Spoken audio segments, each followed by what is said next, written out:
Hello बच्चों।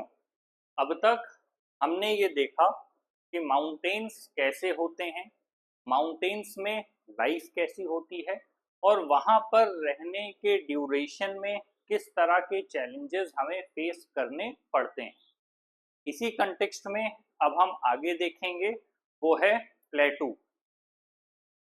प्लेटू एक ऐसा लैंड फॉर्म होता है जिसे आप कह सकते हैं कि प्लेन और हिल्स के बीच में जो है वो प्लेटू है।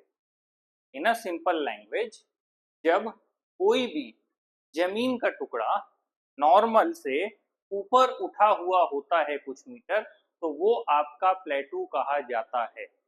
अगर वो स्लोप में होगा, स्टीप स्लोप में होगा, तो वो आपका माउंटेन या हिल होगा। और अगर वो जिसका टॉप ऐसा बना होगा कि अपने आप में कोन नहीं होगा और स्टीप स्लोप नहीं होगा, तो वो आपका प्लेटू कहा जाएगा। कभी कभी ऐसा देखने को मिलेगा कि प्लेटू में एक तरफ तो हाइट है, दूसरी तरफ स्टीप स्लोप हो सकता है। जरूरी नहीं है, लेकिन स्टीप स्लोप होने के बावजूद भी जो उसका अपर सरफेस है वो कोन के फॉर्म में नहीं होता है, उसी को हम प्लेटू कहते हैं। प्लेटू की भी जब बात होती है तो हिस्टोरिकल कंटेक्स्ट में इसको हम यंग ओल्ड में डिवाइड करते हैं। जब भी हम लैंडफॉर्म्स की बात करेंगे, रिवर्स की बात करेंगे, हम इनकी एज को डिटरमाइन करते हैं। उसके अकॉर्डिंग ये तय होता है कि यहाँ पर किस तरह की टोपोग्राफी देखने को मिलेगी। कहने का मतलब, जैसी जगह है, मान लीजिए हम रिवर की एज को डिटरमाइन कर रहे हैं, तो जैसे यंग एज में कोई पर्सन, हमने ह्यूमन से कंपेयर किया है टोपोग्राफी को, जैसे कोई पर्सन यंग एज में अपनी फुल ऑफ एनर्जी होता है, डायनामिक होता है, वाइब्रेंट होता है, ठीक उसी तरह कोई भी रिवर अपनी यंग एज में काफी तेज गति से बहती है। जब वो स्पीड से चलती है तो उसकी वजह से लगातार इरोजन और वेदरिंग जैसी घटनाएं देखने को मिलती हैं।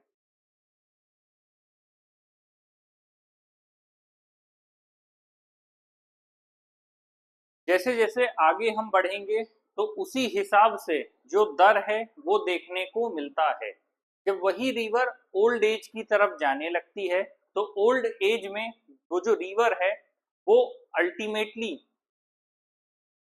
लगभग प्लेन एरिया में बहती है, तो जो उसका कटाव है, जो उसका कटान है, जो उसका इरोजन का रेट है, वो काफी कम हो जाता है। इसीलिए दोनों की जो एज जो डिटरमाइन की जाती है उसका यही मतलब है कि यंग एज में जो प्रोसेस है वो फास्ट है। जब प्रोसेस फास्ट होगा तो उसका जो आउटकम है वो भी फास्ट होगा। इन सिंपल कंटेक्स्ट, जहां पर नदी तेज रफ्तार से किसी चीज को काट रही है तो वहां पर उसी हिसाब से लैंडफॉर्म्स बनेंगे, और जहां पर काफी धीमे स्तर पर कटान है तो वहां के लैंडफॉर्म्स उसी हिसाब से होंगे। अभी हमें आगे लैंडफॉर्म्स नहीं पढ़ने हैं, तो बस आप इतना समझ लीजिए कि एज के हिसाब से हम डिटरमाइन करते हैं, और यंग एज है तो सारे प्रोसेस फास्ट होंगे, और ओल्ड एज है तो प्रोसेस थोड़ा according to young age slow होते हैं। बस इतना अभी आप समझ लीजिए। अगर प्लेटू के बात के बारे में एग्जाम्पल दिया जाए तो एक है आपका तिब्बतियन प्लेटू, दूसरा है डेक्कन प्लेटू। तिब्बतियन प्लेटू की बात हो रही है तो ये नॉर्थ में है, डेक्कन प्लेटू की बात हो रही है तो ये साउथ इंडिया की बात की जा रही है। तिब्बतियन प्लेटू लार्जेस्ट और हाईएस्ट प्लेटू है वर्ल्ड का। जब आप मैप देखेंगे तो इंडिया के ऊपर आपको तिब्बतियन प्लेटू दिखाई देगा। ये वर्ल्ड का हाईएस्ट और लार्जेस्ट प्लेटू है।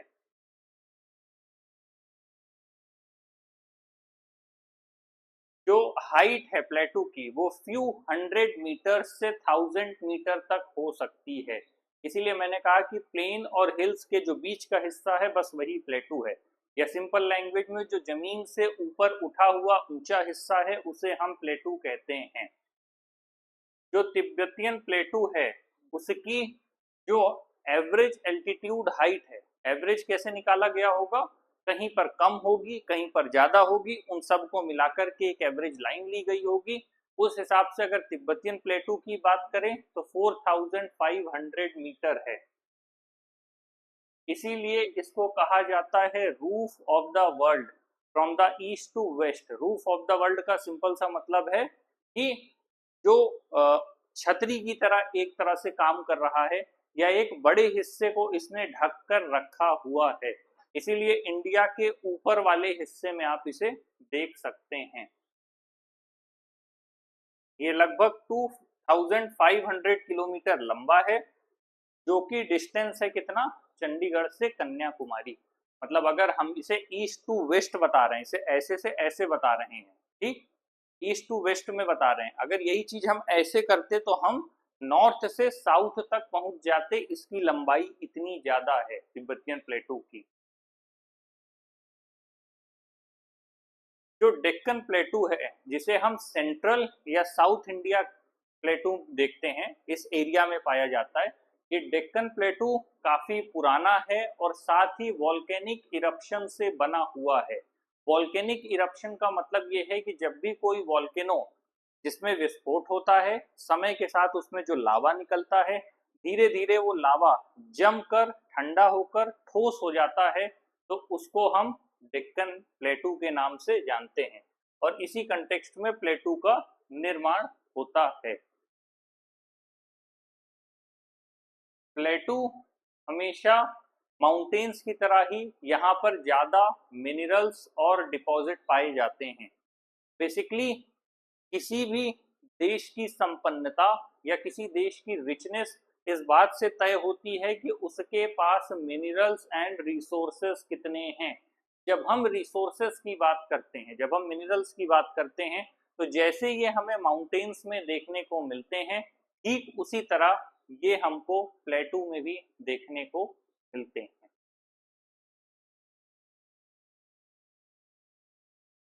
इसीलिए प्लेटूज को स्टोर हाउस ऑफ मिनरल्स भी कहा जाता है। स्टोर हाउस का मतलब है जहां पर सारी चीजों को इकट्ठा किया जाता है, तो इसे स्टोर हाउस ऑफ मिनरल्स कहा जाता है प्लेटूज को। और जो भी प्लेटूज हैं वहां पर माइनिंग की जो एक्टिविटी है वो ज्यादा होती है। ऑब्वियस सी बात है, जहां पर भी आपके पास मिनरल्स होगा, आपका चाहे वो गोल्ड हो, आयरन हो, डायमंड हो, जितनी भी चीजें हैं, जो भी मिनरल्स हम अर्थ से एक्सट्रैक्ट करते हैं, उसी को तो हम सेल करते हैं और उसी से प्रॉफिट कमाते हैं। इसीलिए जो भी चीज, जो भी मिनरल्स हमारी अर्थ में रेयर हैं, वो कॉस्टली हैं।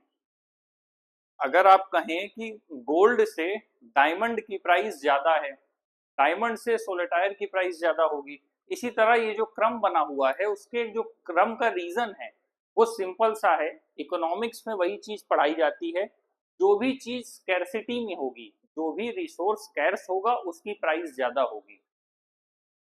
सिंपल एग्जांपल है, अगर मार्केट में टमाटर और प्याज या कोई भी एक प्रोडक्ट, मान लीजिए प्याज, अगर उचित मात्रा में है, जितनी डिमांड है उतनी ही प्याज भी है, उसकी सप्लाई हो रही है, तो उसका जो प्राइस है वो उतना ही होगा, जो एक नॉमिनल प्राइस होता है।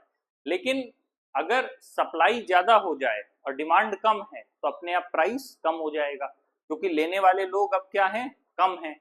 और अगर उसके ज्यादा प्राइस में रखेंगे तो लोग उसे लेंगे नहीं, तो अल्टीमेटली प्याज खराब हो जाएगी।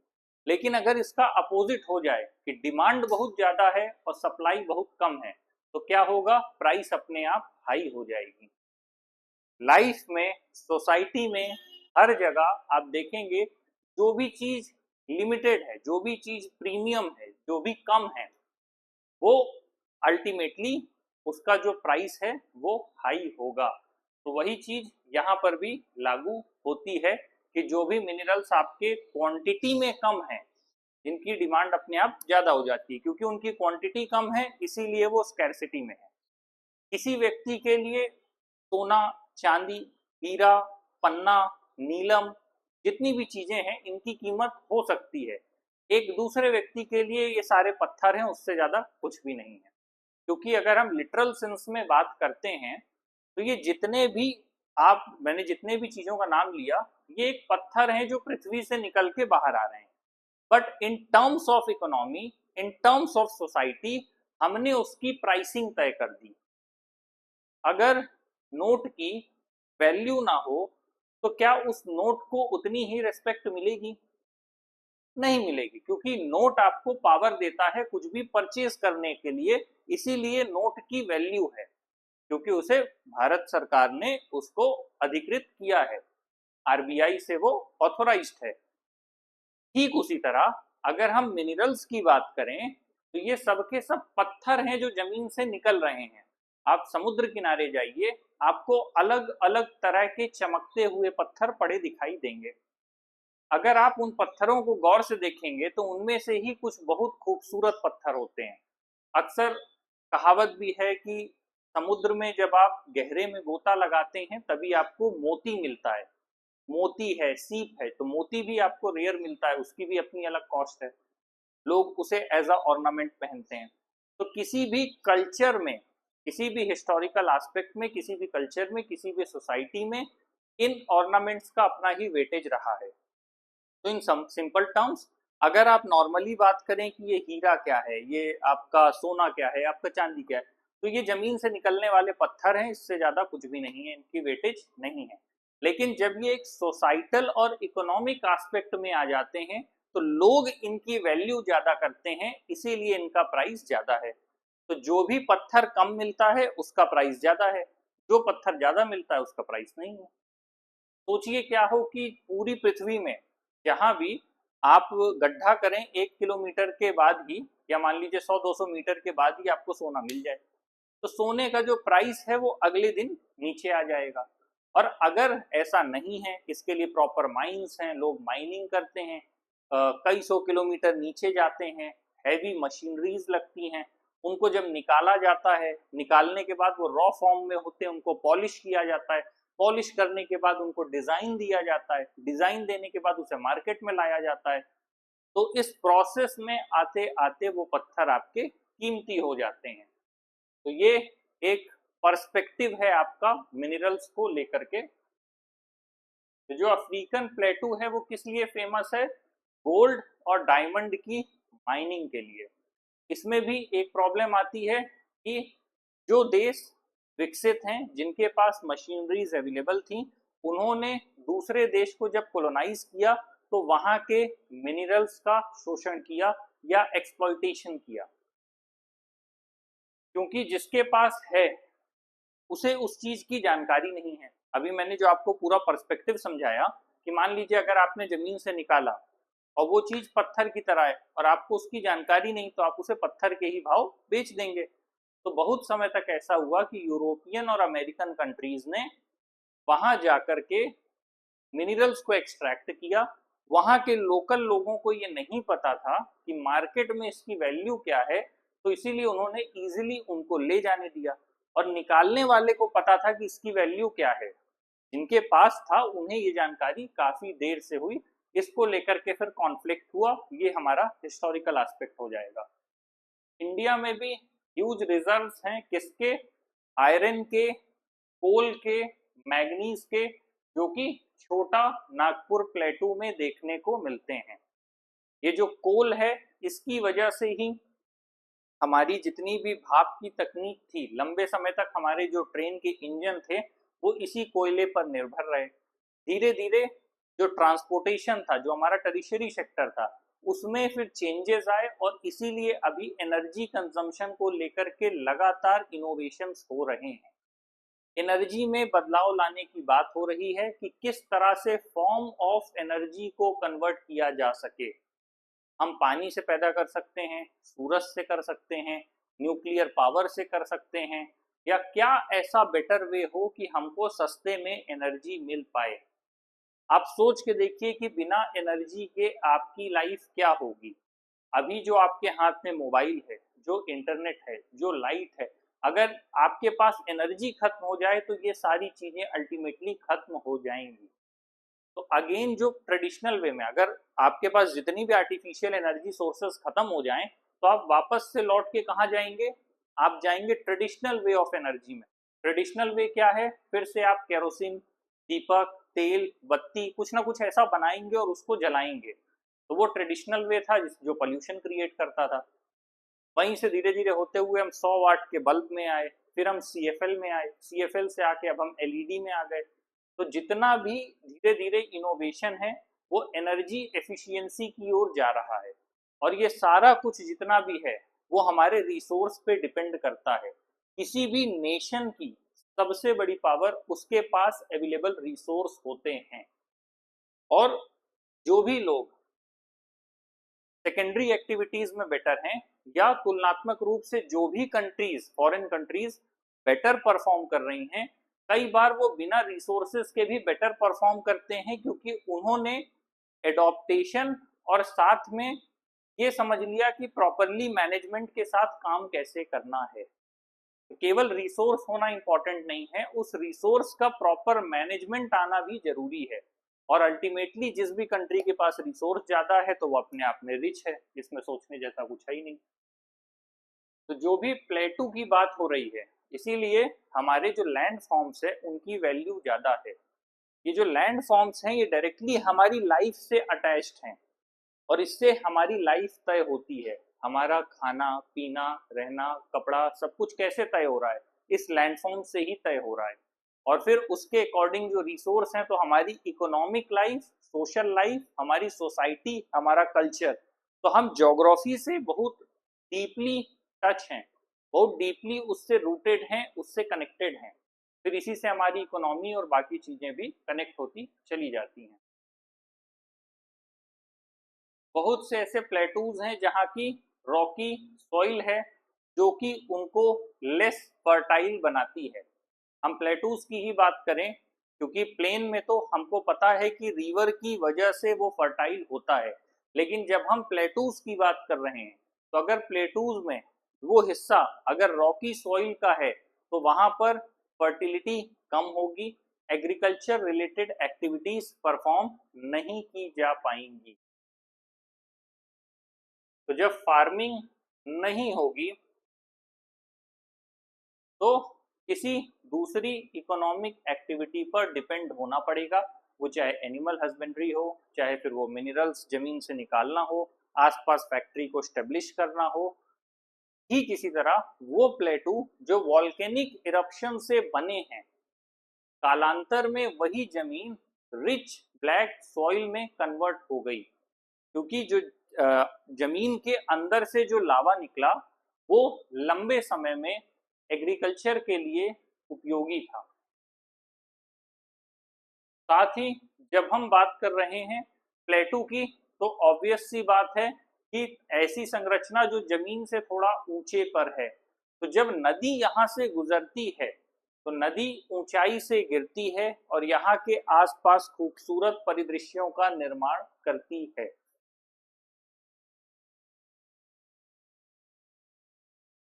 ये कहाँ का है? नोखा नोखलई कई फॉल्स है, जो कि चेरापूंजी प्लेटू में है।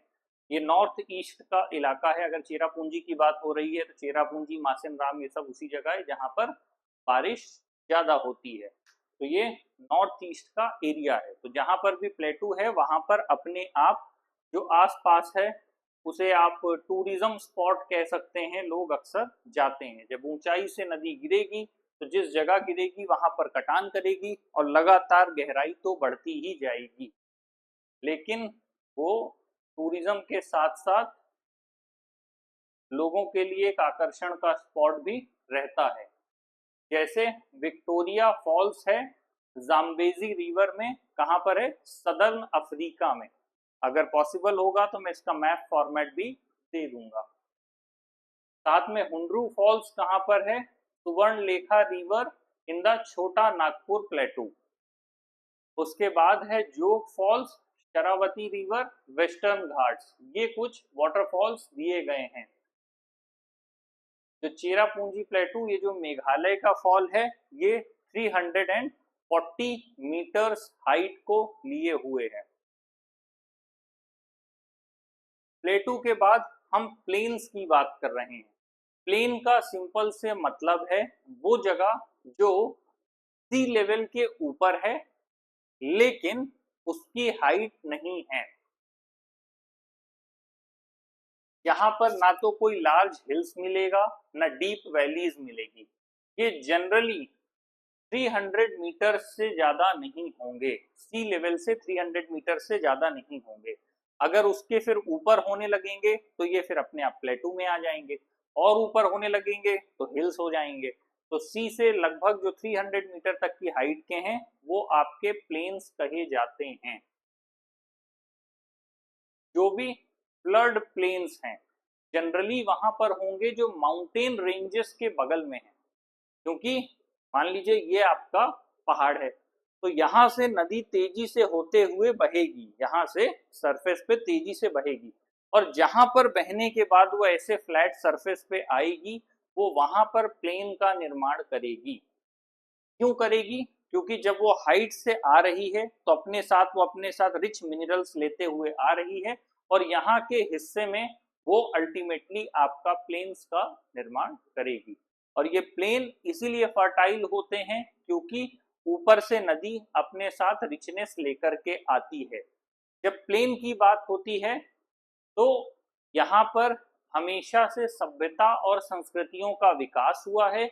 उस विकास का जो मूल कारण है वो सिर्फ इतना सा है, क्योंकि जहाँ पर प्लेन है, जहाँ पर पानी है, वहाँ पर पशु पक्षी इंसान सब रहना चाहते हैं, क्योंकि रहने के लिए सूटेबल कंडीशंस हैं।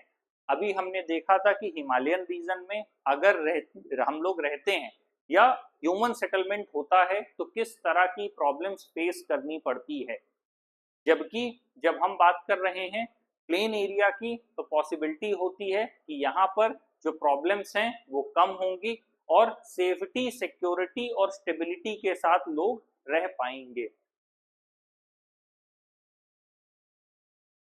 जो पार्टिकल्स हैं जिन्हें हम रॉक, सैंड और सिल्ट कहते हैं वो इनके साथ बहकर आते हैं और वही लैंड को फर्टाइल करने का काम करते हैं। उसी को हम रिवर डिपॉजिट कहते हैं। यहाँ पर एक वर्ल्ड का मैप दिया गया है। वर्ल्ड के मैप में North America, South America, Africa, Europe, Asia, Australia, Antarctica, इन 7 को दिखाया गया है। अलग अलग कॉन्टिनेंट्स के हिसाब से देखने की जरूरत है। उम्मीद है इससे पहले आपने मैप देखा होगा तो आपको पता होगा कि जो ये वाला हिस्सा है ये आपका, जो ये हिस्सा है ये आपका आएगा नॉर्थ अमेरिका में, ये साउथ अमेरिका में, ये वाला हिस्सा अफ्रीका में, यहाँ वाला हिस्सा यूरोप में, ये वाला हिस्सा एशिया में, और ये वाला हिस्सा ऑस्ट्रेलिया में, इधर वाला हिस्सा आपका अंटार्कटिका में आएगा।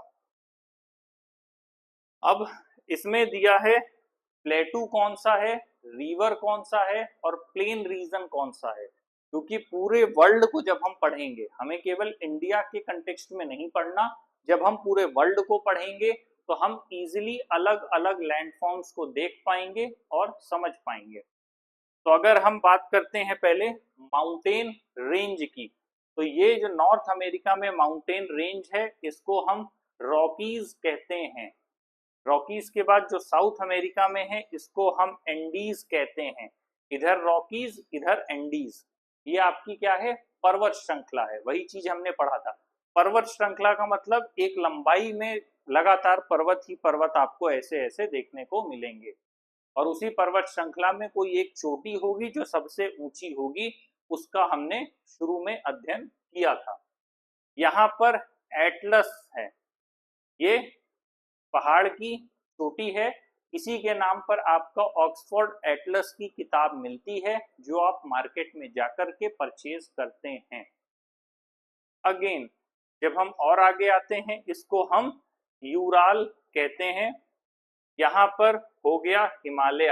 हिमालय ये जो पूरा है ये वेस्ट से ईस्ट को फैला हुआ है। हिमालय पूरे भारत के ऊपरी हिस्से को कवर करता है, एक विभाजक का काम करता है, संपूर्ण विश्व से भारत की एक तरह से सुरक्षा प्रदान करने का काम करता है। तो ये हो गए हमारे क्या, माउंटेन रेंज। जब हम बात करते हैं प्लेटूज की और रिवर प्लेन की, तो हम अभी देख रहे हैं रिवर प्लेन। रिवर प्लेन का सिंपल सा मतलब है कि नदी ऊपर से बहते हुए आई और उसके निचले हिस्से पर बह रही है या वहीं पर तेजी से फैल रही है। रिवर प्लेन में ये हिस्सा आपका हो गया क्या, मिसिसिपी। तो जब भी रिवर प्लेन का मतलब है कि ऑब्वियस सी बात है वहां पर नदी होगी। रिवर प्लेन तो जहां भी प्लेन है वहां पर रिवर होगी। तो ये मिसिसिपी नदी है। ये अमेजन, ये जो एरिया है इसे हम अमेजन कहते हैं। आप अमेजन के जंगल भी सुनेंगे। जब प्लेन एरिया है तो लैंड फर्टाइल होगी, लैंड फर्टाइल होगी तो वहां वेजिटेशन होगा। हर चीज एक दूसरे से इंटरकनेक्टेड होती है। ये है नाइल यहाँ पर अफ्रीका में। उसके बाद जो इधर का हिस्सा है, जो चाइना की तरफ का हिस्सा है, उसमें यांगजी है। इसका नाम यांगजी है, YANGTZE। इसके अलावा जो हिमालय के नीचे का हिस्सा है, जो नदियां ऊपर से बह करके आती हैं, उसे हम इंडस, गंगा एंड ब्रह्मपुत्रा के नाम से जानते हैं। यही नदी होते हुए बांग्लादेश तक जाती है, गंगा एंड ब्रह्मपुत्रा, और फिर वही आगे जाकर के डेल्टा बनाती है और बे ऑफ बंगाल में मिलती है।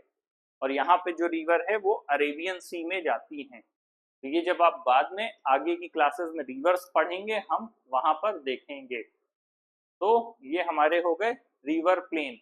अब हम बात कर रहे हैं प्लेटू की। प्लेटू कहाँ पर है हमारे, जो भी आपको दिखेगा कि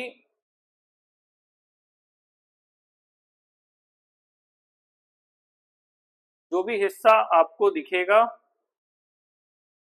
नदी के साथ या कभी कभी पर्वतों के साथ भी प्लेटू देखने को मिलते हैं। अमूमन ऐसा होता भी है और नहीं भी होता, ऐसा कोई फिक्स रूल नहीं है। लेकिन जब हम बात कर रहे हैं प्लेटू की, तो यहाँ पर है पैटागोनियन प्लेटू। क्या है ये, पैटागोनियन प्लेटू है। ये वाला हिस्सा जो नीचे का है उसको हम पैटागोनियन प्लेटू कहते हैं। एंडीज माउंटेन के राइट साइड में है। उसके अलावा अगर हम देखें यहाँ पर कौन सा है, ईस्ट अफ्रीकन प्लेटू है। ये वाले हिस्से पे ईस्ट अफ्रीकन प्लेटू है। ऊपर देखें तो ये मंगोलियन प्लेटू है। इसके अलावा तिब्बतियन प्लेटू जिसकी हम बात कर रहे थे, जिसे हम रूफ कहते हैं। तिब्बतियन प्लेटू को रूफ इसीलिए कहा जाता है कि अगर आप नीचे देखेंगे हिमालय, हिमालय के जस्ट ऊपर आपको देखने को मिलेगा। ये जो ग्रीन हिस्सा है ये आपका रिवर प्लेन है। जो ये वाला हिस्सा है ये हिमालयन माउंटेन रेंज है। और इसके ठीक ऊपर वाले हिस्से में तिब्बतियन है जो कि वर्ल्ड का लार्जेस्ट है। इसको रूफ टॉप भी कहा जाता है। तो ये हो गया हमारा प्लेटू। ये सैटेलाइट इमेज है गंगा प्लेन की, क्योंकि ऊपर की तरफ आप देख सकते हैं जो ये हिस्सा है सैटेलाइट से दिखाया है, जहां पर ग्रीनरी है और ब्राउन हिस्सा है वो जमीन का है। और अमूमन इस हिस्से में आपके हिमालयास का एरिया होगा, क्योंकि ये गंगा प्लेन है तो गंगा प्लेन के ऊपर आपके जितने भी हैं वो माउंटेन्स ही हैं। लाइफ इन द प्लेन्स, हमने जैसे देखा कि माउंटेन्स में लाइफ कैसी होगी, तो ठीक उसी तरह हम देखेंगे कि जो प्लेन्स है वहां पर लाइफ हमारी कैसी होगी। ऑब्वियस सी बात है, थाउजेंड्स ऑफ ईयर्स एगो जो भी यहाँ पर परिस्थितियां थी वो सिविलाइजेशन के डेवलप करने वाली थी। यहीं पर ड्यू टू फर्टाइल प्लेन्स जो भी सिविलाइजेशन है डेवलप हुई। हमेशा से नदी के ही किनारे जितनी भी आपकी सभ्यता है, संस्कृति है, वो डेवलप हुई। चाहे वो मेसोपोटामिया हो, चाहे वो आपकी मोहनजोदड़ो हो, चाहे वो हड़प्पा हो, चाहे वो आपकी कोई भी हो, मतलब इंका और माया, जितनी भी आप पढ़ेंगे वो सब की सब नदियों के आसपास ही विकसित हुई। क्योंकि जहां पर सहज स्वाभाविक व्यवस्था उपलब्ध है वहीं पर इस तरह की चीजें विकसित होंगी।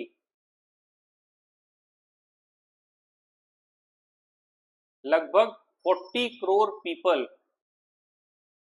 कहाँ रहते हैं, इंडिया के गंगा प्लेन में सोच लीजिए, हमारे देश की जो आबादी है वो काफी ज्यादा है और समय समय पर इस पर चर्चा परिचर्चा होती रहती है कि ज्यादा आबादी होना अच्छा है या ज्यादा आबादी होना खराब है। इस बात को लेकर लगातार विचार विमर्श चलता रहता है। तो ये है जो 40 करोड़ लोग यानी कि 1/4 ऑफ द इंडियन पॉपुलेशन वो कहाँ रह रही है, जहां पर रिवर का प्लेन है, जिसे हम गैंगटिक प्लेन कहते हैं। इस एरिया में लोगों का मेजर ऑक्यूपेशन आपको प्राइमरी सेक्टर मिलेगा, एग्रीकल्चर मिलेगा। एग्रीकल्चर के साथ फिर लोग एनिमल हस्बेंड्री और साथ ही साथ फिर आप मुर्गी पालन में जा सकते हैं, मत्स्य पालन में जा सकते हैं। जहाँ नदी है वहाँ मछली होगी, जहाँ मछली है तो लोग मछली खा जाते हैं। खाना बुरी बात है लेकिन फिर भी लोग खा लेते हैं क्योंकि लोगों को प्रोटीन का सोर्स नहीं मिलता है, जो कि गलत है। वेजिटेरियन लोग भी प्रोटीन ले रहे हैं। Food crops such as rice, wheat, maize, barley, millets, ये सब इस एरिया में पाया जाता है। इसी क्षेत्र में ये सारी फसलें उगाई जाती हैं क्योंकि पानी की व्यवस्था है प्रॉपर। जो भी फाइबर क्रॉप्स हैं जैसे कॉटन, जूट, हेम्प, ये सब के सब गैंगेटिक प्लेन में उगाए जाते हैं। साथ ही यहाँ की जो भी एग्रीकल्चर है वो ज्यादातर मॉनसून पर डिपेंड करती है। यहाँ पर नदियां होने के बावजूद जब आप पढ़ेंगे हिमालयन रिवर्स और पेनिनसुलर रिवर्स, धीरे धीरे आपको अंतर पता चलेगा। और यहाँ पर नदियों में जो पानी है वो गर्मी में इतना सिकुड़ जाता है या इतना कम हो जाता है कि उसकी वजह से एग्रीकल्चर कर पाना बहुत मुश्किल हो जाता है। तो लोग फिर ग्राउंड वाटर पर डिपेंड करते हैं। कहीं कहीं पर कैनाल्स हैं, जहां कैनाल नहीं है वहां पंप के माध्यम से निकाला जाता है पानी को। लगातार जमीन से पॉपुलेशन निकालने जमीन से लगातार पानी निकालने की वजह से, लार्ज पॉपुलेशन होने की वजह से जब वो पानी निकाला जाता है तो कई बार ग्राउंड वाटर लेवल भी डिप्लीट होने लगता है और फिर कोशिश की जाती है कि ग्राउंड वाटर को रिचार्ज किया जा सके।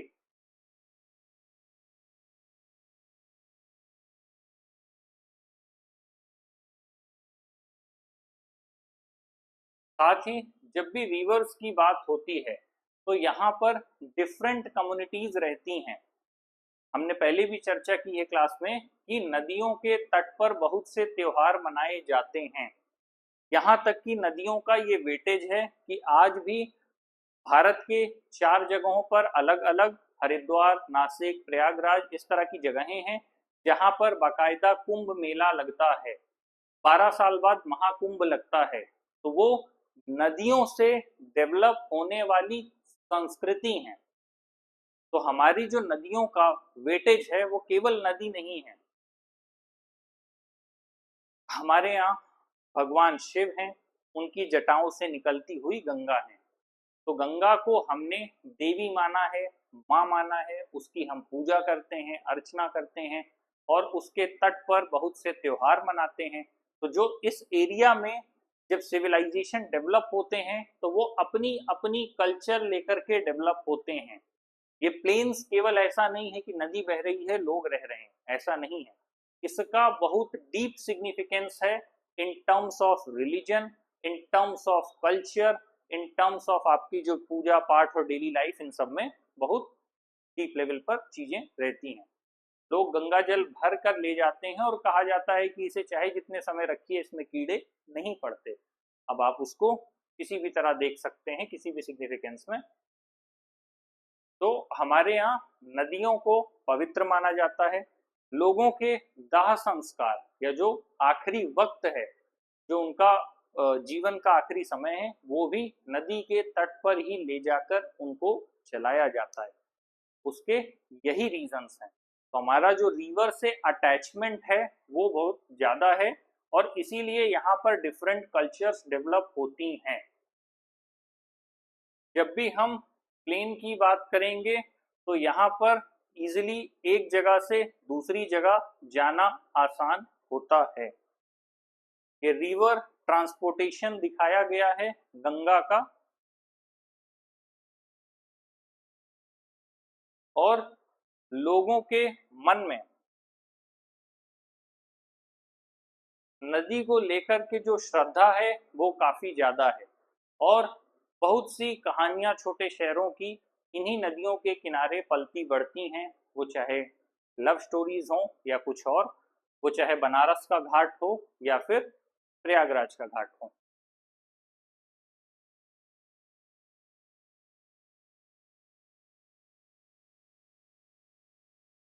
तो इसमें हमने तीन मेन बेसिक लैंडफॉर्म्स देखा। एक था माउंटेन, दूसरा था हमारा प्लेटू, तीसरा था हमारा प्लेन। तो इन तीन लैंडफॉर्म्स को हमने डिटेल में पढ़ा। और जब हम डेजर्ट्स की बात करते हैं तो वहां का जो फ्लोरा और फौना है वो यूनिक होता है। यहाँ से मतलब हर जगह का जो फ्लोरा फौना है वो हमने शुरुआती पहली क्लास में डिस्कस किया था कि जैसा भी लैंडफॉर्म होगा वैसे ही आसपास का पूरा नेचर डेवलप हो जाता है। अगेन कुछ डिजर्ट्स हैं, जैसे सहारा डिजर्ट अफ्रीका में है, वो हॉट डिजर्ट में आता है। थार डिजर्ट है जो कि इंडिया सबकॉन्टिनेंट के नॉर्थ वेस्ट में है। तो सहारा और थार डिजर्ट पॉपुलर हैं। कुछ ठंडे डिजर्ट हैं जिसे हम कहते हैं एशिया में, जैसे गोबी डिजर्ट, GOBI, गोबी, गोभी नहीं गोबी। तो गोबी डिजर्ट हमारा कहाँ है? सॉरी, एशिया में। कुछ लोग इसे अंटार्कटिका कॉन्टिनेंट से भी कंपेयर करते हैं। अंटार्कटिका वो जगह है जो काफी ठंडी है। तो जब हम डिजर्ट्स की बात करते हैं तो कभी कभी हमारे मन में ऐसा चित्र आता है, वो जगह जो काफी गर्म है, काफी दूर तक फैली है और वहाँ का टेम्परेचर ज्यादा है, पीने को पानी नहीं है। लेकिन डिजर्ट सिर्फ हॉट नहीं होते, डिजर्ट कोल्ड भी होते हैं। तो कोल्ड डिजर्ट में टेम्परेचर कम होता है, आसपास की जो जमीन है वो पथरीली होती है, खेती करने के चांसेस यहाँ पर ना के बराबर होते हैं। और जैसा लैंडफॉर्म होता है वैसे हम धीरे धीरे अपने रहने की जो भी व्यवस्था है वो करने लग जाते हैं।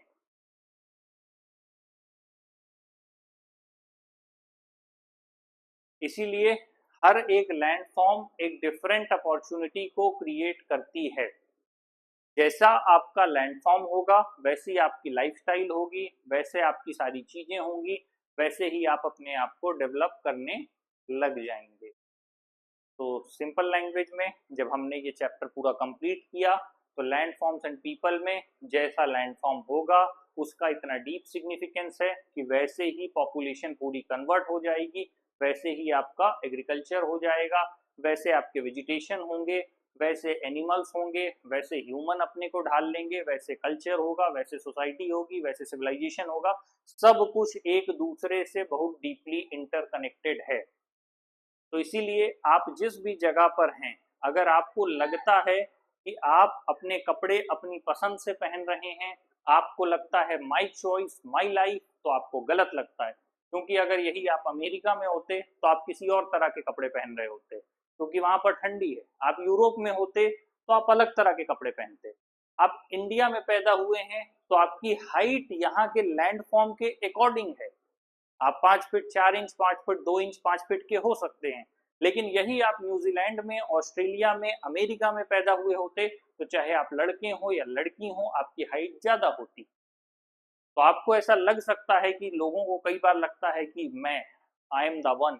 तो जो आपकी हाइट है, जो आपका वेट है, जो आपके कपड़े के सिलेक्शंस हैं, भाई अगर आप लंबे हैं तो अलग कपड़े पहनेंगे, तो जो आपके कपड़ों के सिलेक्शंस हैं वो भी आपके अपने नहीं हैं।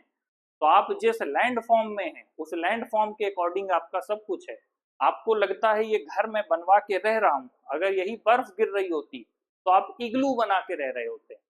बस यही परसेप्शन का अंतर है। अभी आप उतना डीप मत जाइए, अभी आप छोटे बच्चे हैं, अभी 6 क्लास में हैं। तो इन अ सिंपल वे, जैसा आपका लैंड फॉर्म होगा वैसे ही आपकी लाइफ डेवलप होगी। तो यहाँ पर ये चैप्टर हम क्लोज कर रहे हैं।